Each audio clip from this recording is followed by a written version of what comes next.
ગુજરાતમાં થોડા સમયથી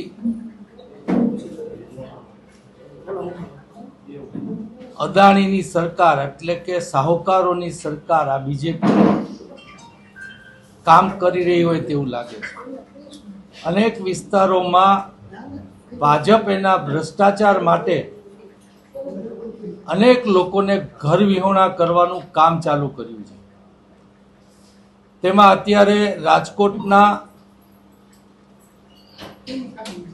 આજી નદી કાંઠાના વિસ્તારમાં વસતા 50% હિન્દુઓ અને 50% મુસ્લિમોની વસ્તી ધરાવતા વિસ્તારને કલેક્ટર દ્વારા નોટિસ દેવામાં આવી છે.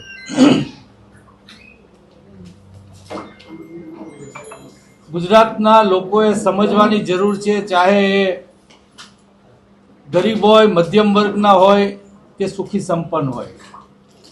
બીજેપીના ભ્રષ્ટાચારમાં તમારું મકાન કે તમારું ફેક્ટરી કે તમારી ઓફિસ કે જે કાંઈ નડતું હશે એ ચાહે દસ્તાવેજવાળું હોય તો પણ પીપીપી યોજના દ્વારા અનેક લોકોના દસ્તાવેજના મકાન હોવા છતાં અનિચ્છાએ ખાલી કરાવી અને ભાજપે તેના ભ્રષ્ટાચાર માટે લોકોને પરેશાન કર્યા છે એ સૌ જાણે છે.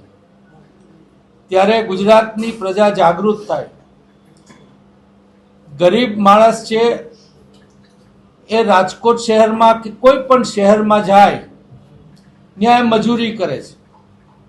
એ શહેરના વિકાસનું એટલે કે એનું ચણતરથી લઈ બીજી ત્રીજી મજૂરી આ છે તે છે બધું જ ગરીબ માણસ દ્વારા નિર્માણ થતું હોય છે. એના વગર શહેરનો વિકાસ શક્ય નથી હોતો. તે લોકો એમની રોજી રોટી એટલે કે 2 સમયનું ખાવા માટે શહેરમાં આવે અને ત્યાં 30-40 વર્ષથી રહી અને શહેરના વિકાસના ભાગીદાર બન્યા હોય એ લોકોને આજે 40-50 વર્ષે એની 25 વાર જમીન જે એક સામાન્ય માણસનો આ દેશના માલિક તરીકે કમસે કમ અધિકાર ગણવો જોઈએ તેને પણ કાઢી અને એને ઘર વિહોણા કરી અને એની રોજગારી એટલે કે એ લોકોનું 2 સમયનું ખાવાનું જેના ઉપર આધારિત હોય છે એ પણ છીનવવામાં ભાજપ સરકારને શરમ નથી આવતી. લોકો મરે, ટીઆરપી કાંડ હોય, મોરબી હોય, સુરત હોય, બરોડા હોય, લોકો મરે એનો વાંધો નથી, લોકો ઘર વિહોણા થાય એનો વાંધો નથી, પણ ભાજપને એનો ભ્રષ્ટાચારને રૂકાવટ ના આવે, અદાણીઓ ઊભા થાય અને એના કમાવ દીકરા બને, આ માનસિકતા ધરાવતા ભાજપને યાદ અપાવવા માંગીએ છીએ કે આ ગુજરાત છે વેપારી માનસિકતા ધરાવતું આ ગુજરાત ગાંધીજીને અને સરદારને પણ જન્મ આપી શકે છે. ભાજપ વાળાએ ન ભૂલવું જોઈએ. ત્યારે અમે એક મહારેલીનો શુક્રવારે તારીખ 26ના રોજ બપોરના 2 વાગે મહાદેવના નારા સાથે કૃષ્ણા ચોકમાંથી અમે આયોજન કરેલું છે. એ મહારેલી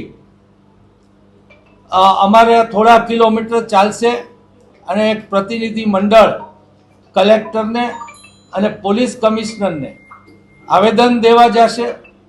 આ તકે તંત્રને અને પોલીસને બંનેને વિનંતી કરવા માંગુ છું, ભાજપના કોઈ આગેવાન હોય કે કાર્યકર હોય એને પણ વિનંતી કરવા માંગુ છું, સિસ્ટમનો ભોગ આજે તમે કાલે બનશો, કાલે તમે નહીં બનો તો તમારી પેઢીના લોકો બનશે. સિસ્ટમ જે ઊભી થઈ રહી છે અમુક લોકો માટેની જ, એમાં તમે બીજા લોકોમાં આવો છો. આ ભાજપને સમજો, આ ભાજપની નીતિ રીતિ કરનારાઓને સમજો એવી હું તંત્રને, પોલીસને અને ભાજપના આગેવાનોને હું વિનંતી કરવા માંગુ છું. પેલા પૂછી લ્યો એટલે પછી મને જવાબ દેવા દેજો. આ શું પૂછ્યું તો હજી ફરી વાર કહી દો. તમને એ જ કહું છું, 1300 લોકોને નોટિસ છે.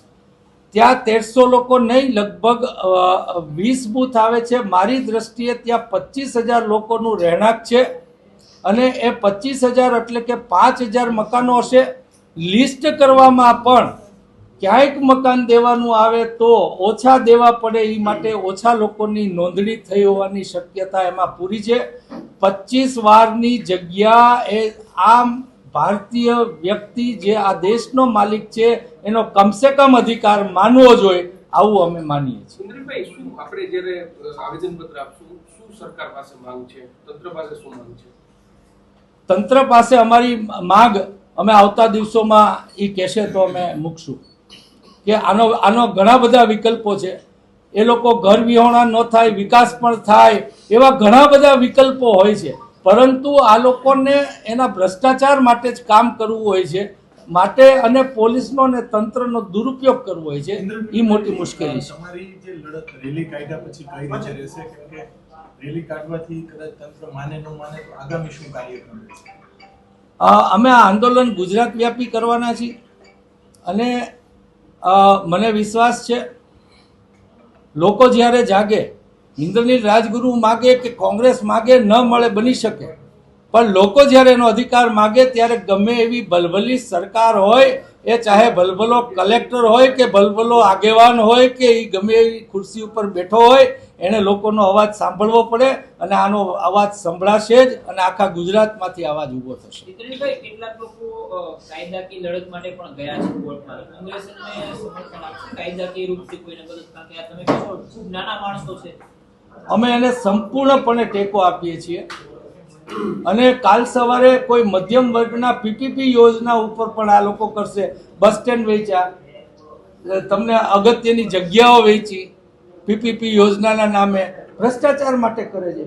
આવું જ્યાં કંઈ થશે ને જ્યાં લોકો અમારી પાસે આવશે ત્યાં અમે ચોક્કસ એમની સાથે રહીશું. તમે જે મીટિંગ કરી હતી, તમે એમાં તમારો વિડીયો પણ વાયરલ થયેલો છે કે 30 ગાડી લઈને આવ્યા હતા, 300 ગાડી લઈને અમે જાશું. શું કાર્યક્રમ તમારો આક્રમક છે આગામી દિવસોની? નહીં, અમે એવું કહ્યું હતું કે 30 ગાડી લઈને નોટિસ દેવા આવ્યા હતા, 300 ગાડી લઈને આવે તો પણ અમારી રેલી નીકળશે.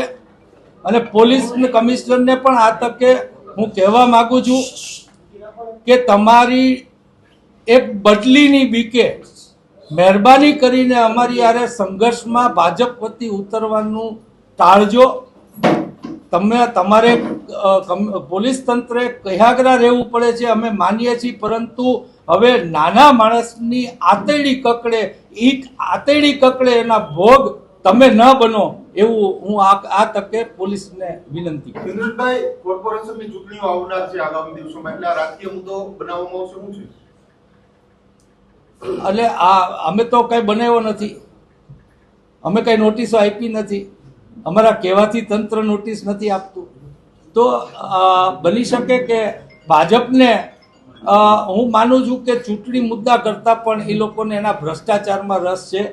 આંધળા થઈ અને લોકો મત આપે છે એનો દુરુપયોગ હવે એ લોકોને મત માટે નહીં, એ તો ખોટા મત નખાવીને આંધળા લોકોના મત મેળવીને સરકાર બનાવે છે. એટલે ચૂંટણી મુદ્દા કરતા પણ એ લોકોનો ભ્રષ્ટાચારનો મુદ્દો હોય એવું હું માનું છું.